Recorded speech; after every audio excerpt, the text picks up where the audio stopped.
Well, one thing I've learned doing this show with you, D-Man, is that if you say something out into the universe, more often than not, it comes true. And one thing we said very recently on our end of the year show was we wanted to do more travel and to do more things that were adventurous with the podcast this year. And immediately it happened. Yeah, here we are in beautiful New Jersey. Mm-hmm. Beautiful New Jersey. And it's snowing. It's the first snow of the year. Super snowing. Wow, it's actually snowing more than I... Yeah, I'm sure this looks just like a ball of white on the thing. It looks like a ball of white out there, too. Trust us. We're getting the first snow of the year, and we are here in Jersey because we get to see all of our friends again at Walker Stalker Convention. I'm so stoked for the whole day.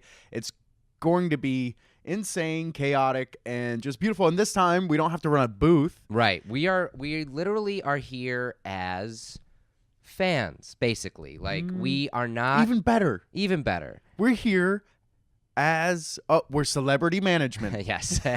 so on our passes. But we're here to really just have a good time and see everybody and just be a part of this community, because this community, much like our own community at Death Wish Coffee Company, is so rabid, so much fun to be around, and just it's the best. If you've never been to a Walker Stalker convention, you guys got to check it out. Check out our recap of Nashville from last year, and we're hoping for the same amount of fun this time around. I'm hoping for more fun, Jeff. I don't know why you like to keep it level. Okay. But we're going to go above the level. Right. And we're going to have more fun. Well, one of the things from Nashville that we were sad about was it was you and I running a booth, serving coffee samples, moderating panels, and running a podcast. And we barely got to see any of the convention except for like the bubble that was around our booth. Right. We really didn't get to see the convention. So I'm very excited to be able to walk the floor, meet a lot of like the people who are like selling the cool, you know, wares and like the artists that are there. I don't remember looking at anything last year. We didn't have time. The only thing I remember literally is running to the tattoo booth to give some coffee to those guys, because I know that they were running low. We were hanging out with them the night before, and they were dragging ass a little bit. It's all right. It happens. We helped them out, but that's literally the only time that I made any steps through the convention whatsoever. And today we get to walk through it as much as we want, take our time, talk to as many people, and our only obligation today is to moderate the Michael Rooker panel. It's funny to say our only obligation is Michael Rooker, because I feel anybody who has to handle that man is a full-time obligation. Yeah. So we're going to definitely get into some fun with him and hopefully have some fun pictures from that. But yeah, we get to see all of the amazing staff from Walker Stalker. We get to see a lot of like the people who are part of Walking Dead and Sons of Anarchy and all those guys, and we're gonna be happy little Death Wish elves, giving coffee to everybody and having a good time. Not like bags of coffee. We just have pockets full of ground coffee. We're gonna blow it in people's faces like ninjas. You're caffeinated. That's really funny, and we really should try to do that. But as we go through the weekend, we're going to hopefully record a little bit from the actual convention floor. We'll bring our handy dandy recorder with us too, and get some fun video and some audio, and hopefully get into some adventures. Jeff, what is your main hope for the day? What if you were to expect something awesome to happen? What would that thing be? Well, I would have answered. My main hope would have been to hopefully hook back up with John Bernthal, the Punisher, because I took the dumbest face with him in a picture at Nashville, and I wanted to recreate that. But my heart goes out to him and his family. They are evacuating in the fires in California right now. Yeah. And I hope everybody's safe. Yes. And I hope that they can put these fires out soon. And I have full support of all of the firemen out there really risking their lives. But getting back to Walker Stalker, if there's one cool thing that's going to happen today, you know what? I can't even imagine. I hope that during our Michael Rooker panel, maybe we can entice Michael Rooker to practice some martial arts on me. Some karate moves on you? Yeah, we learned that he is a black belt in Kyokushin. Oh, you got it. And that is the same. Kyokushin. That is the same martial arts that you actually studied. Yeah. So yeah, we will bring that up, and maybe he'd like to demonstrate that on poor unsuspecting me. Some spin kicks. How about you, D-Man? What are you looking forward to? All right, I'm seeing it. I'm seeing it now. A big long day of awesomeness, of course, because that inevitably is going to happen unless the world explodes right now. Okay, I think we're good. Okay, so the day's awesome. We get back to the hotel. Now we're staying at the same hotel as all the celebrities because, of course, Jeff and I are celebrities. Yeah. If You're watching this, right? You know. And my mom thinks I'm a celebrity. So we're in this Japanese-style hotel here. Yeah. Right? There's APA. a bidet in the bathroom. Oh, my God. Let's not get into the bidet. I had a new experience with it this morning. Yeah. Oh, total 180. Oh, no. Oh, no. Anyways. Anyway, that'll be for later. All right, so we get back here. We're back at the bar. Tommy Flanagan's here. Ron Perlman's here again. You're recreating partying. Nashville. No, but we're partying with Michael Rooker, and we're partying with Monique and all the people from Fan Fest, and we're just taking sake bombs all night. Woo! Just pounding on the table. That's what I want. That's God. That's like picture perfect. The way I want things to go tonight. All right. Well, we'll keep you guys posted, and I'm ready. Let's start day one. Walker Cheers. Stalker, New Jersey. Cheers, tap mics. Boop. Well, start that again. Well, day one is over, and it's not over with yet. By the right. way, You're right. But the day is over. Night one is not over with yet. We Correct. still have a lot ahead of us. Correct. But yes, the con is done. The con is over. And what a cool convention New Jersey is. I've never been to New Jersey Convention Center before. It's humongous. Yeah, it's pretty big. Lots of people we've seen before, a lot of the vendors that we've seen before, a lot of newbies. A lot of new vendors. Some really, really inventive, cool, creative artisans out there. You could buy Walking Dead soap. Yeah. Coasters, jewelry, prints. Mini cornhole. Yeah. There was Walking Dead mini cornhole. That's the kind of... I wonder. Because, like, they're not paying royalties, right? How's that work? What, to cornhole? No. No. Does cornhole get royalties? No. Well, they're selling Walking Dead cornhole. Are they paying the Walking Dead for selling cornhole with their likeness on it? That is a gray area, and I'm not exactly sure about a lot of the vendors like at a convention like this, because I know for a fact at something like New York City Comic Con, which is one of the biggest Comic Cons in the world, there are artists that can go and, draw a picture of Superman or Batman or Wolverine or Deadpool, and it's their interpretation, and that's fine. But if you print an actual other artist's representation of that onto something, like a print or a pillowcase or whatever, and sell it, Marvel or DC will shut you down at those types of conventions. So I'm not exactly sure what this is, because it's not... A lot of what we're seeing is not technically someone stealing art. It's a likeness. Yeah. You know what I mean? So it's like it's a screenshot or a still from The Walking Dead or Sons of Anarchy, and then that character's face or whatever is being portrayed on the coaster or the soap or the whatever. So do you think the convention pays royalties to the show? They yes, must, right? 100%. They have to. 100%. Yeah. They do. Yes. And I'm just curious about these things, not because I don't think that anybody's doing it. It's just I don't know how it works. Right. No, they definitely pay the royalties, but it was incredible to see all of these people back in action, and it's why it's one of our favorite conventions to be at, because not only is the staff great and subsequently the star power that they get there great, but the people who show up are just amazing. Yeah. For those of you who are fans of The Walking Dead out there, and I forgot to snap a picture of this because we saw it very briefly, and I wish I did. Maybe she'll be there tomorrow and I'll snap a picture of it.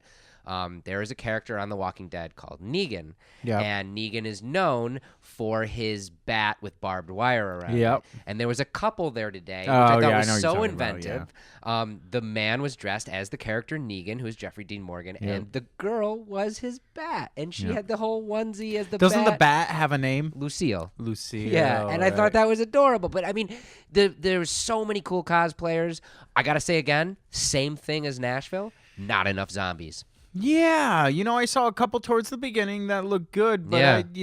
maybe It's a lot of people dressing up as the characters, which is awesome. So you see a ton of Daryls and Ricks and Yeah, Negans yep. and Glens and all your favorites from Walking Dead. But I mean, I always envisioned that these Walker Stalkers would be filled with zombies, and it's just not.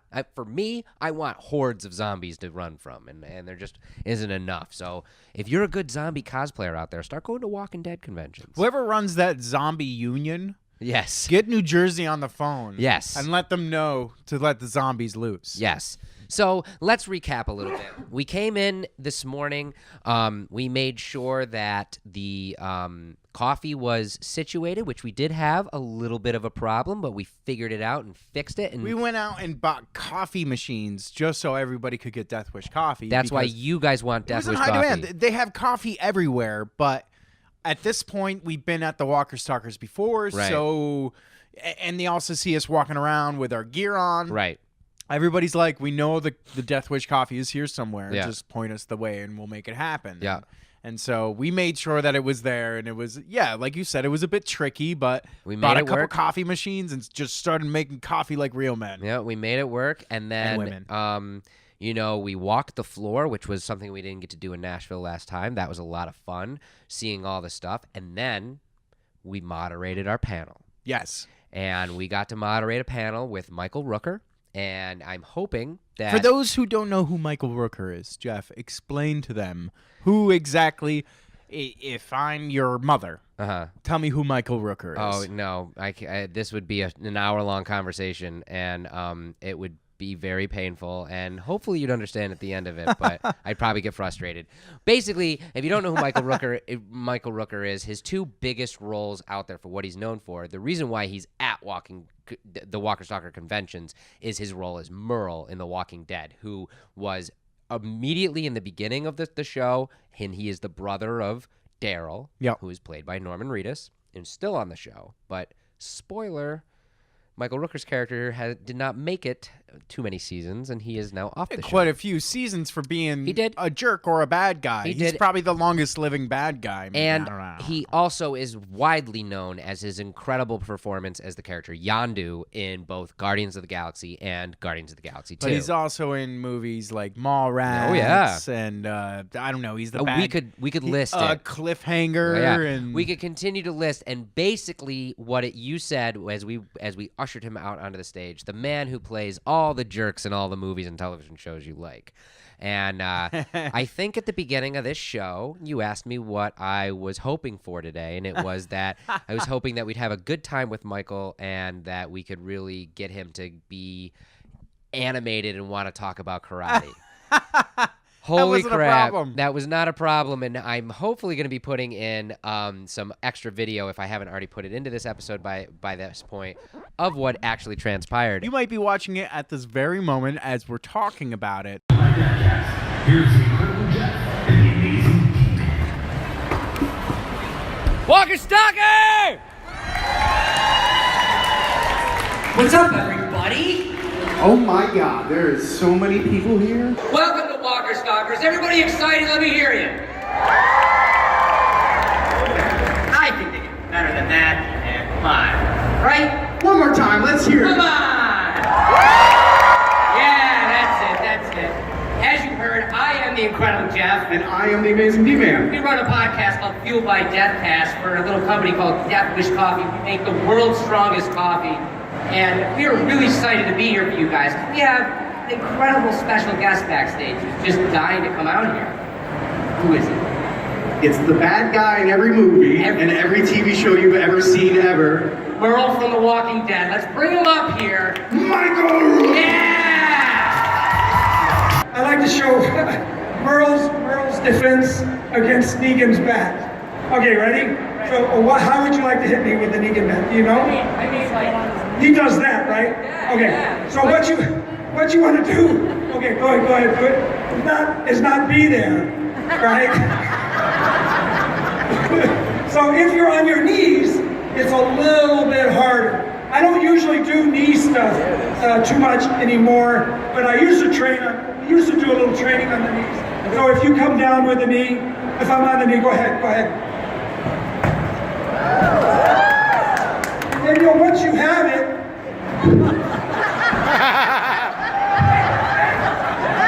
take it away.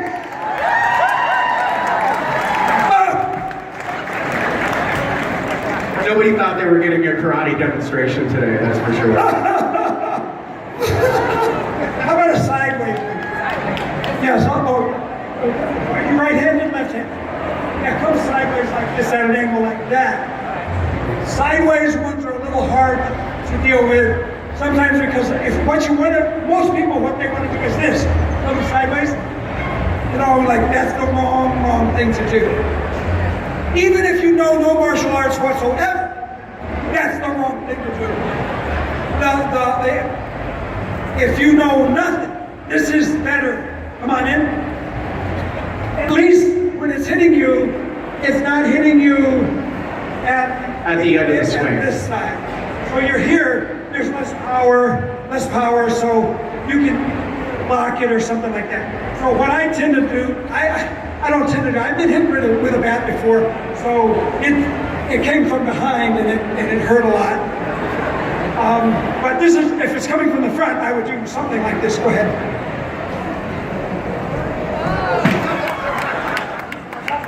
I have control of the bat. Do it again, I'll do it slow. Ready? I come in, I grab here, stay there.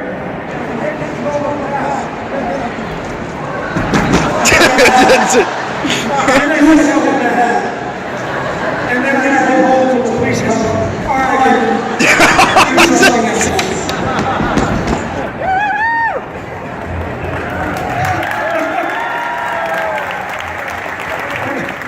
What else with the bat? What else you got?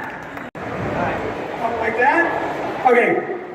This can be like a bat or a knife or something like that. So if you come in with a bat or a knife, instead, you don't want to step back. Because what if I step back, what happens? You just keep coming. You keep coming, right? But what you got to try to do is this. Watch, ready, go. That's good at that. You can do that. You run fast. So if you're coming straight in, go ahead, go straight in. You sort of move out of the way, right? So come in again. So what I want to try to do is get around, if we do it slow, I want to come in to the side of it, and then I can, right? So I don't want to be where the bat's coming or the money's coming. So, okay, another one, karate guys would do something like this. Try to do it again. They would do something like that. So you knock it out of the hands. It's authentic now. It's got character. Okay, come in again. Whoa. So from there, I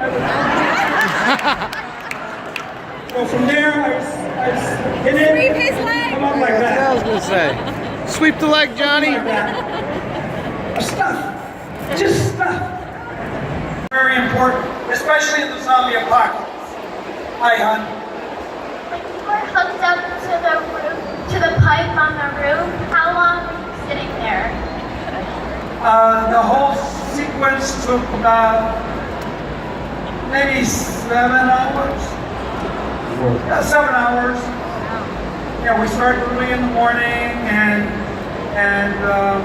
yeah, it just took. They had 4 or 5 cameras going at the same time, which can be really great because I'm the kind of actor, and if I know my lines, I like to just do it all the way through. So I don't prefer not to like break and now do a close-up, now do a medium shot. So in that sequence, we had the medium shot, the close-up, the long shot, the ultra close-ups, and we had 4, 5, 6 cameras going at once. And they were all hidden, so you didn't see a lot of them. And they had long lenses, so that we could do it all in one take. So that's how we did it. Excuse me. Okay, what should we do? You want to throw me around again? Let's see. Oh, I know what we'll do. Here, come here. You're very strong. You're trained, right? Come underneath. Pick me up. That's it. Okay, down. Now do it again. Whoa.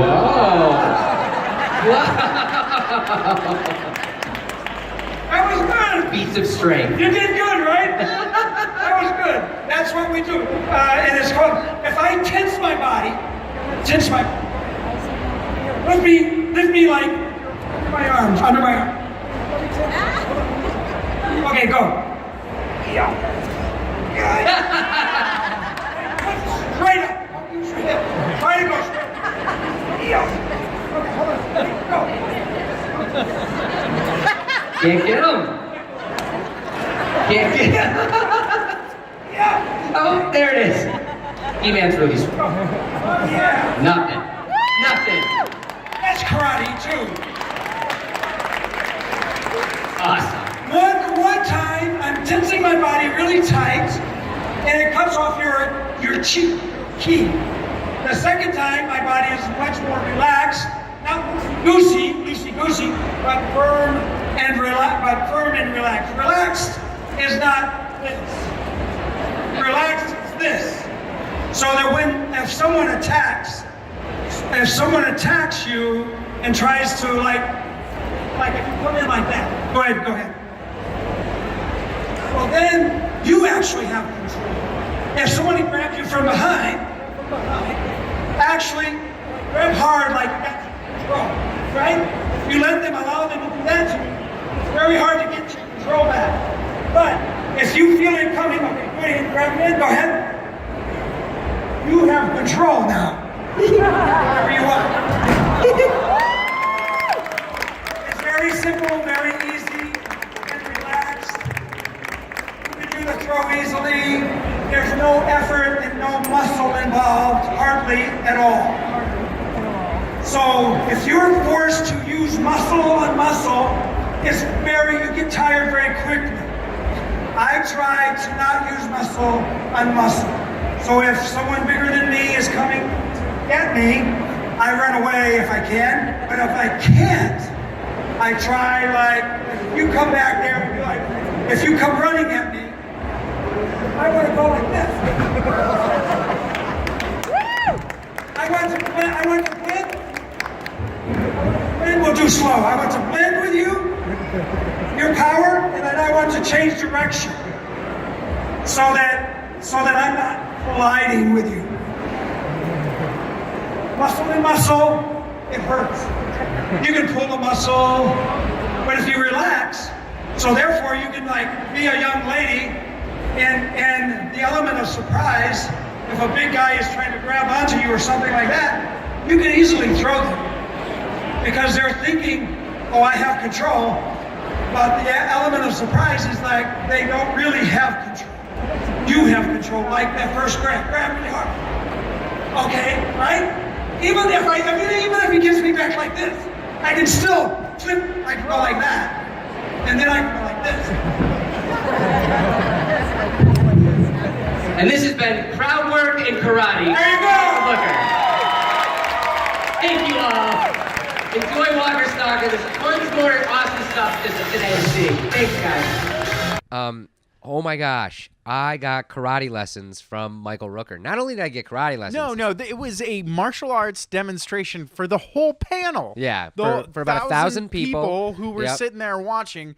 If anybody, I said this to Michael Rooker afterwards. I said, if anybody goes home tonight who watched that panel and is getting mugged at this moment, They're gonna the be one fine. thing that's saving them is Michael Rooker's karate moves on stage. It was Correct. amazing. And he threw me around a bunch, showed everybody how to get out of various situations. And he also was gracious enough to jump into the crowd and take questions from the audience. Which He was ran the amazing. panel. We Yeah. were just his pretty trophy wives Which up on stage. it was absolutely amazing. And we not only learned some pretty impressive self-defense moves, we also learned the very, very, very important Rooker move. And that is Run. that is a two-part move. That is run, and if you can't run, pull your gun and shoot him. Yeah, right. Basically is the Rooker move, which is absolutely hilarious.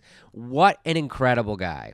He's so cool. Such a sweetheart. Such a sweetheart, and he really is a sweetheart, and he's that guy who just plays the jerk, the guy, as you put it in the panel, the guy that always seems to have him, take another character by the lapels of their jacket and rope him up. He's that guy. Well, we talked about it before. He's always the bad guy, but he's not evil. You know what I mean? He's the Right. older brother that's like, only I can beat you up. Right. If anybody else picks on you, I will kick their asses. Right.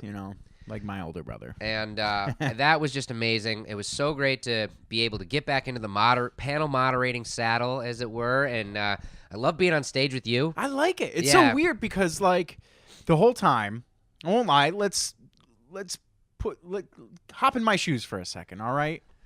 We're in your shoes too. Okay. So They're get- new, actually. Get in your so, new yeah, shoes. Yeah. And you're there, you're working for a coffee company, and you happen to do a little podcast thing. Yeah. And now we're friends with everybody. And they're like, we want you to moderate panels. And you're like, yes, of course. I'll talk to this TV star Or movie star. on stage. Right. And then you get there, and you're actually there, and you're behind, and you look out, and there's a crowd. There's 1,000 people, and you walk up on stage, and the light is blinding you.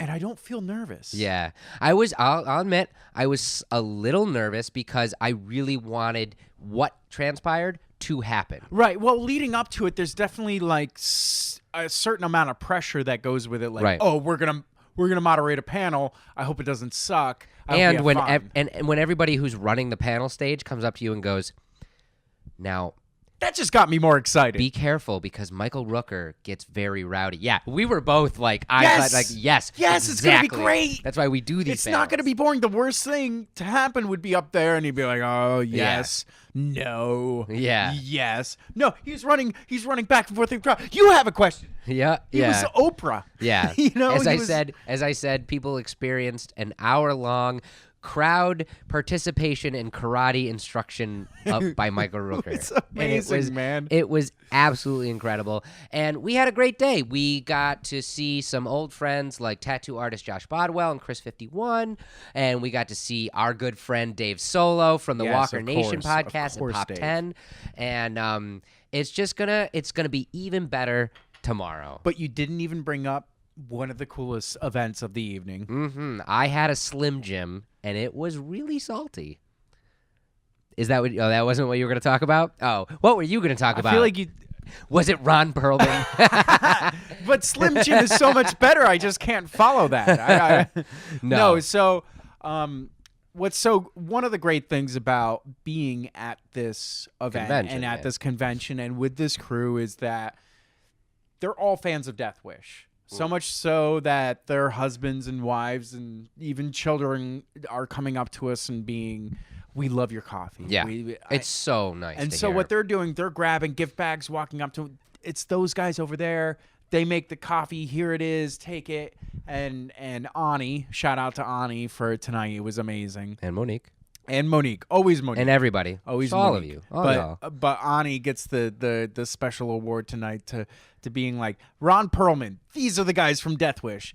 Talk. And we sat down with Ron Perlman, Yeah. and he's all about, the thing that he lit up with was when we told him we were only 27 people, because we Yeah. are. We're only 27 people strong. We're a tiny little business. Tiny little business. Maybe you think we're some weird coffee factory, but it's really not the case. We're just 27 people trying to make enough coffee for people who love it. Yeah. That's really what it boils down Yep. to. And he recognized that, and he just wants to do more to help.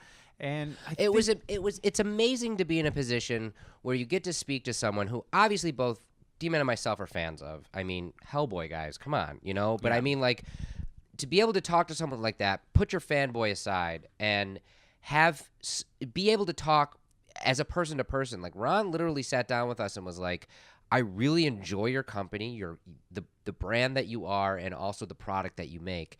And I would hate to see you guys grow too big too fast and ruin what you have. And you know, that's something that we strive not to do every single day. We go into the office every single day and have a meeting about how we can continually make a great product and give it to the best people in the world. And it's not just we. A big shout out to Mike Brown here, because of course. At any It's his point vision. he could sell the company to any jamoke that wants to give him a fistful of cash. But what's more important to him is having fun and creating a product that's just really cool. Right. And then to have someone who is in the public eye and someone that obviously we respect and is respected by a lot of people to not just give us the normal, you know, great coffee, you know, it sounds good, guys. You know, he really took time. He took 5 minutes out of his day to be like, I don't know if you guys want this advice, but I'd like to impart some advice on you. And I'll tell you right now, that touched my heart. Yeah. Like, and it's not just because it's Ron Perlman. He's it's a gentleman in the way from anybody. He's a gentleman in the way that he's actually a gentleman. Right. And it was really amazing to sit there and talk with him for a while and have him and you know, impart some knowledge and some advice on us. It was really cool. And I'll just end it by saying, because I'll probably say this again on this podcast and maybe even a subsequent podcast. He just started his own small business, and it's a movie production company, and they're starting to do some smaller permutations. I'm not sure if that's exactly what his company's called. I'll look it up and I'll put it here.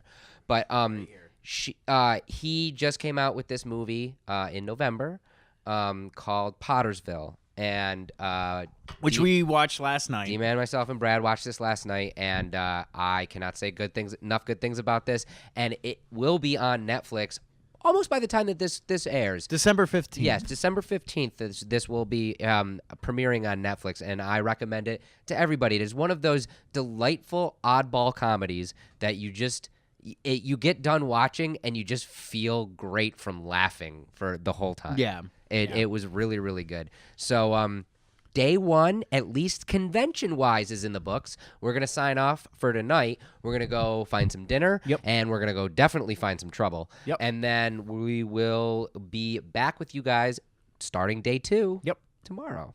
Cheers, Jeff. Cheers, everybody. Cheers. I cheers last, Jeff. Cheers. Cheers. All right, ladies and gentlemen. Who's a fan of AMC's Comic Book Men? Who's a fan of coffee? Like I told you all before, the only coffee I drink is Death Wish coffee. It is the best coffee on the earth. Super strong, super delicious. It's amazing. So I got a lot of my friends back here. It's a big, this is an awesome, like, connected world that we live in because I met this guy from Comic Book Men a long time ago. He introduced me to these guys from Death Wish Coffee and Fueled by Deathcast. So from Death Wish Coffee's official podcast, Fueled by Deathcast, please help me welcome my buddies, the incredible Jeff, the amazing D-Man, and from AMC's Comic Book Men, Mr. Ming Chen. What's up, guys? Hi, Walker Stalker. So you're not working? Are you making that one? Check. Oh, Hello. Hey, everybody. Hey. Oh, What's up, Walker Stalker? Guys having fun? This is pretty rad, right? So first thing, thanks for being here. Like I said, we are all connected through Ming Chen. That's how everybody in the world is connected, right? And 2 degrees of Ming Chen. I love everything and everybody, but I love it when everybody hangs out and gets together. And I'm sorry, I'm really wired. I drank a lot of Death Wish coffee today. I'm really trying to make it happen. It's in my cup right now. But what I really love is New Jersey, so thank you. Yeah. This guy, local boy right here. So Ming, how did you come across Death Wish coffee? Because you're the one that brought it to us. I drink a lot of coffee, and I think I saw an ad somewhere. It may have been the big Super Bowl ad you guys had a couple years ago. Yeah. And I saw the tagline, "World's Strongest Coffee." And I'm like, oh yeah, we'll see about this. And I got some, and I was like, whoa, like this is like I will drink nothing but this. I think for the rest Norman of my Reedus life. called it a liquid crack. He did. Yes. Yes, that was what he called it. Who doesn't like crack? Exactly. And just so you guys, if you guys have never heard about us, it isn't just a tagline. Caffeine Informer does extensive testing with their scientists all the time. We are the world's strongest coffee. Anybody else who tells you that is lying, and you shouldn't be friends with them.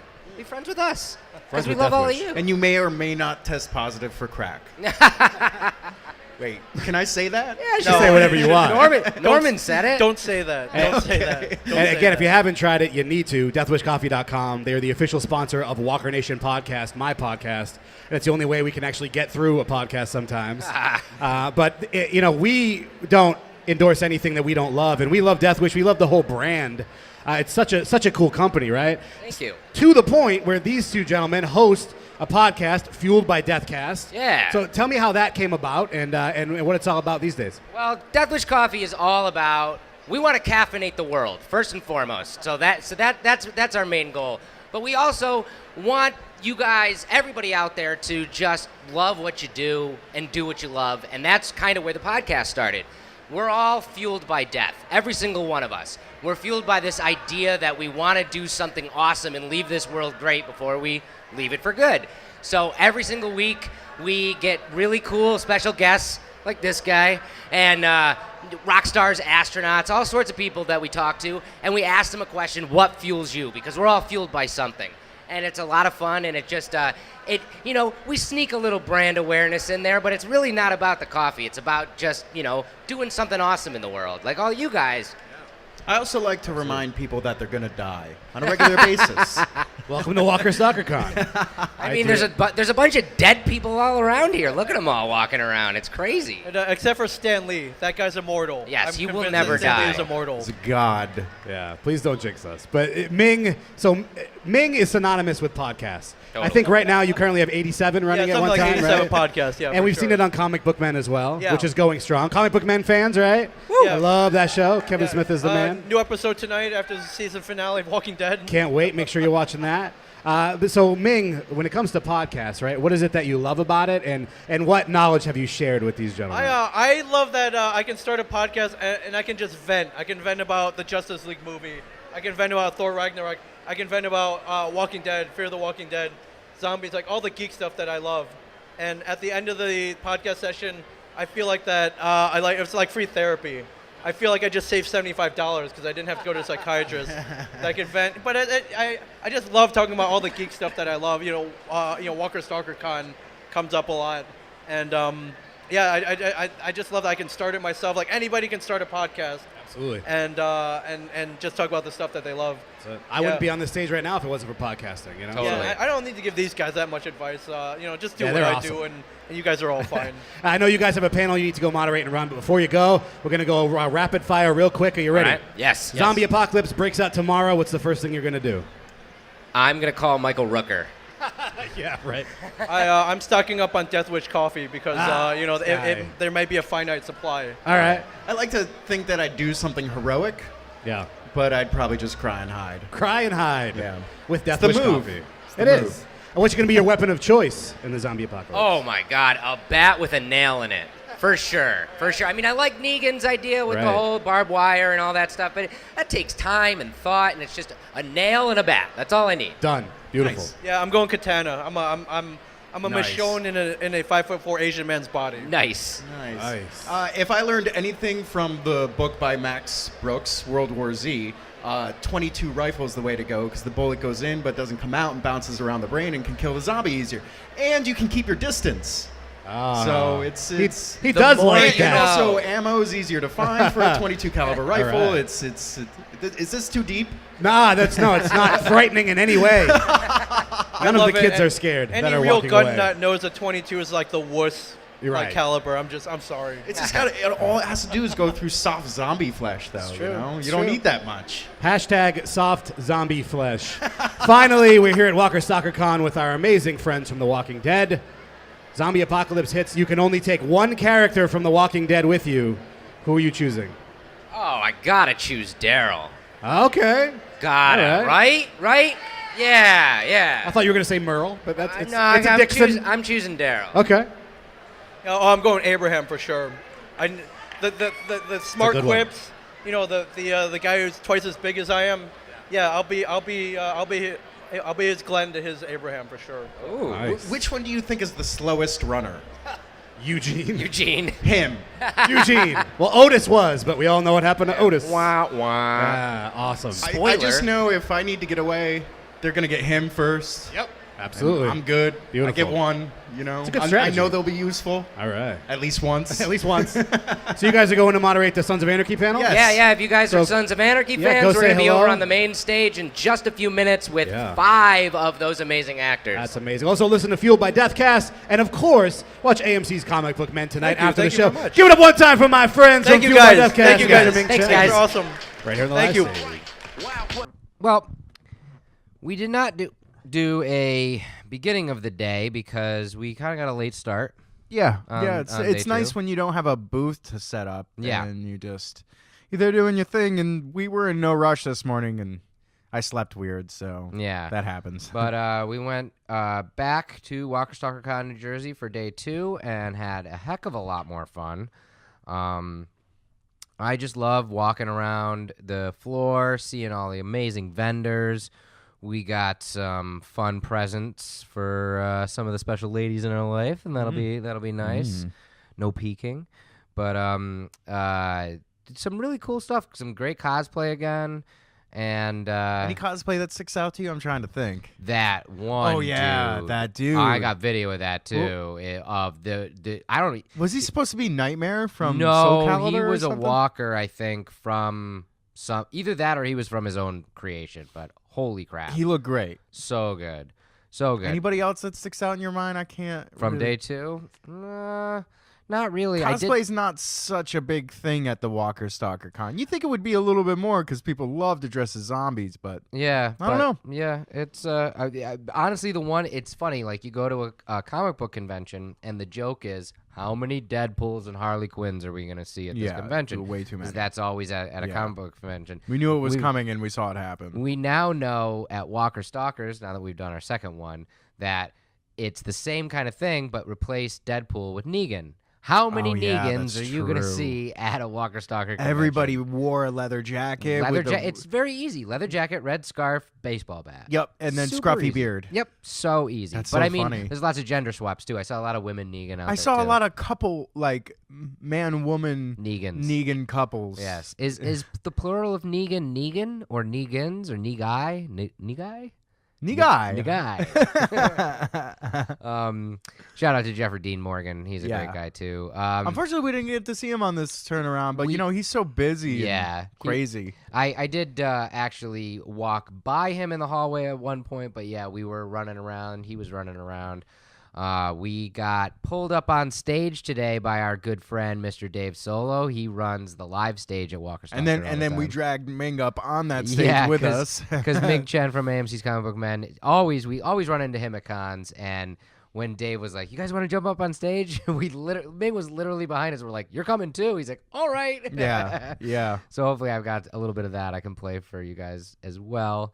And That was a fun little moment, by the way, with Dave Solo on that stage. Yeah. And there was a good amount of people around. And Yeah. that's a nice, healthy little stage there. That's pretty fun. Yep, right in the middle of all the action, right across from where And I everybody's like getting tattooed. the flash fire zombie questions. That Yep. was a blast. That was fun. And then we I think I talked a little bit too much about guns, though. That's okay. There's a lot. There was a whole vendor selling jewelry made out of bullet casings. Yeah, So I that's think- true. I think it's all right. Yeah, this is the one convention that it's not that big of a deal, but We're okay with it. And then we had to run from that stage and go to the main stage and moderate one of our favorite panels of all time, the Sons of Anarchy panel. Yeah. We did it back in Nashville with Ron Perlman, Tommy Flanagan, and Ryan Hurst, and we got those 3 and 2 added additions this time. Mark Boone Jr., who played Elvis? Bobby Elvis. And Kim Coates, Tig. Yep. From Sons of Anarchy. And I gotta say, Kim Coates was the coolest. Yeah. I mean, you're not sure what to expect with the Sons of Anarchy guys, and so far what we've learned, it's pretty off the rails. Oh, totally. And you're not really gonna get a lot of your questions answered necessarily. Yeah. They're just having fun, and they probably heard that same question a million times. But Kim Coates, man, he took the time to think about the question, and he went off in good explanation and great answers, and just like really well thought out and sincere. And, you know, talking to him afterwards about Godless was really cool. And just you talk to him for just a few seconds and you're already connecting with him. Yeah. He's just a very, very cool guy. Yeah, it was really cool to talk with all those guys.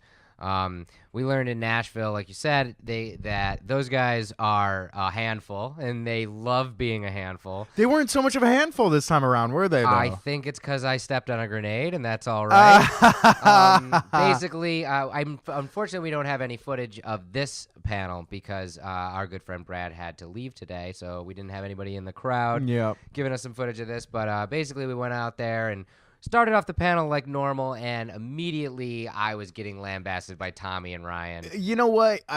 It's kind of on us. I really expected them to like just immediately like, okay, go ahead and take the panel. Right. Because last time it was like, okay, I'm going to ask a question now, and they just took the panel. And I just Black sat Betty there with my question in my mouth. Yeah. So it was like this time I was like, okay, I guess we're gonna ask a question now. Yeah. You like New Jersey? Yeah. You know? So after our first question, and I got a little fun jabbing from Tommy and Ryan, I thought on my feet, and I was like, you know what? I'm gonna lean into this. I'm gonna get them to just really kind of like go at me, and that way it'll just open up the talking of everybody. Well, and we thought if they got to beat up Jeff, they wouldn't be beating up anybody in the crowd too bad. Hey, Rooker did it yesterday. Physically. And I was hoping maybe I could get him to do it, get maybe Tommy to throw me off the stage physically, but didn't happen. But we had some amazing questions from the audience, and that's what makes panel moderating so much fun, is because sure, D-Man and myself, we're fanboys. I mean, I'm not going to lie, sitting on a stage with the likes of Ron Perlman and Tommy Flanagan, Kim Coates and the like, is incredible, and I have to pinch myself sometimes. Yeah, it's very weird. But, I have a line of questions that I can think of, the same as you, but it's so cool to be in a room of people, and this was another well-attended panel, easily 1,000 people there, and have people come up to a microphone and ask their own questions. And some of them were really insightful and really cool and got these guys to open up. Well, I think, if I were to give advice for questioning or interviewing, which I don't necessarily feel qualified, but I should at this point. I think you should. But if I were to give advice on that, it would be genuinely curious. Right. Like, what is the thing that you actually want to know? Right. Because when you're sitting there watching a show, what are the things that are popping up in your head that you're wondering about that never really get answered? Whether it be, what was the environment like on set? What was it like working with that person? So on and so forth. And when you turn it to the crowd, those are the people who are genuinely curious. And they're asking the good questions. And then as moderators, we can continue the line of questioning, which worked out perfectly. Right. And then the panel opened up, and it was just so much fun after that. And kind of like to go off of what D-Man's talking about, I'll give you 2 examples. And this actually happened today. A bad question is a generic question. Yeah.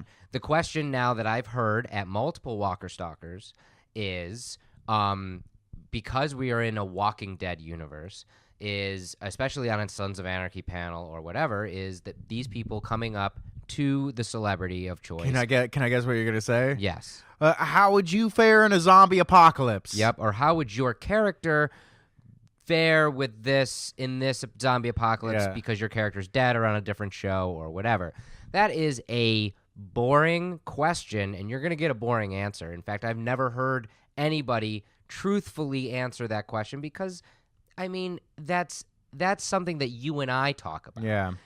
You with your friends go, oh man, what do you think, like it's the age-old question, who'd win in a fight, Superman or the Hulk or whatever, but you don't go ask Superman that. You know what I mean? Like it's just it's that so kind of thing. True. The other side of that is to, like you said, to really be passionate about the characters or the actors themselves, and to ask that question that you've always wanted to know and be really truthful about it. Here's a chance. Use your chance, make it happen. The girl that came up and asked the question, which I thought was incredible, and we got really good answers from these guys, was, these guys in Sons of Anarchy, and if you haven't seen the show, it's about a motorcycle gang that does very questionable stuff, and it went on for 6 or 7 seasons, so they were living as these characters for a very long time, and she asked, were there instances where you had to do stuff on the show that you were uncomfortable with? Yeah. And Ron Perlman immediately was like the school shooting. There was a whole episode where, like the motorcycle gang, basically got into some terrible stuff at this school. And it was like,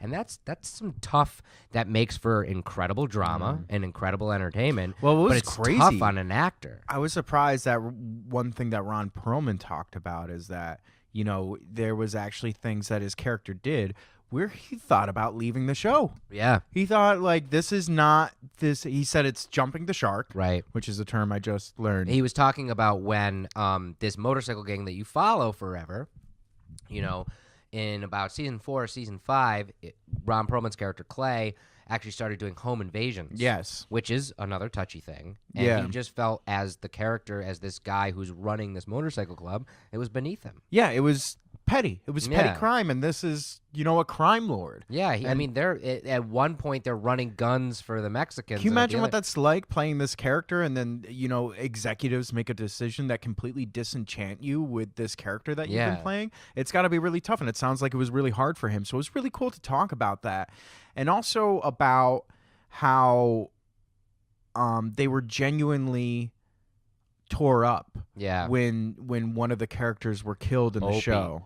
And especially genuinely when Ryan Hurst's character died in the show. And it's funny because for fans of the show, that was a big turning point of the show. And it's always talked about. So many fans of the show talk about, I cried my eyes out when Opie died. Not only because people liked Ryan Hurst's portrayal of the character and the character in general on the show, but it was the first time people died on that show all the time. But I think Opie was the first time that it was like, oh my God, one of the main group is dead, and surprisingly, and it's like that Game of Thrones moment where you're like, oh no, everybody can die now. Yeah, well, I forgot who said it, but it's like all of a sudden your character has mortality. Yeah. And it's not a comfortable feeling. It's like real life dealing with a death of just like, oh, my friend Jeff just died. Yeah. That could be me. I could die. And I think the same thing happens on a show where it's like, oh, that character was killed. My character could be next. Yeah. You get this real sense of mortality. And they were talking about, too, which is interesting in working in something like a show as opposed to a movie. Even though a movie, you could be shooting for a year and be with these actors and stuff like that. But show, like they were saying, they were together for 8 years. A lot of these guys. Some of them died off earlier than others, but a lot of them were together for 8 years. And when you get that call sheet, I've heard actors on The Walking Dead talk about this, too.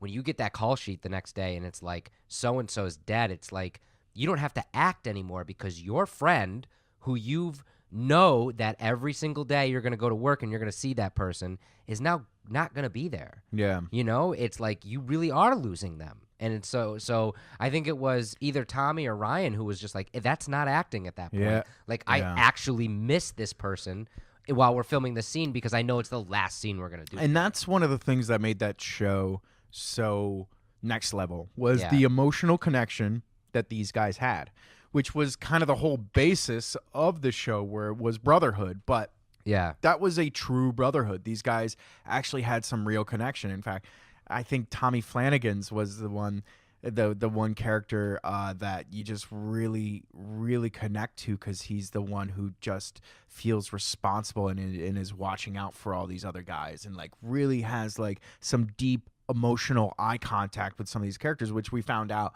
that some of those moments were candid. Yeah. And that's really intense. Yeah. It's really, really cool. So it was a ton of fun to do that panel again. I hope that every time we go to a Walker Stalker, we get to do the Sons of Anarchy panel, because those guys are a lot of fun. And we got to just walk around and see a lot of our friends again. And we've said it probably so much you guys are freaking annoyed by it at this point, but boy, do we love this convention. Dude, Let's do some shout outs real quick. All Okay. right. Obviously, Monique and Ani. Mm-hmm. Jesus, you want to drop a Death Wish any day. Yep. Like, seriously, You're you in. guys are so kick ass. Moshi Yep. running the sound. Jason. And Jason and Matt behind the board with the lights and everything. Dave Solo, huge shout out to him. Oh, yeah. Heather for making us look awesome oh my in God, photos. Heather. Oh, so good. Who else are we not thinking of? Joe. Joe. Uh huh. Oh I my got a lap dance from Joe. today. Yeah, that was Yeah. very sexual. Frickin' Ming Chen. Was it Stacy? Is that right?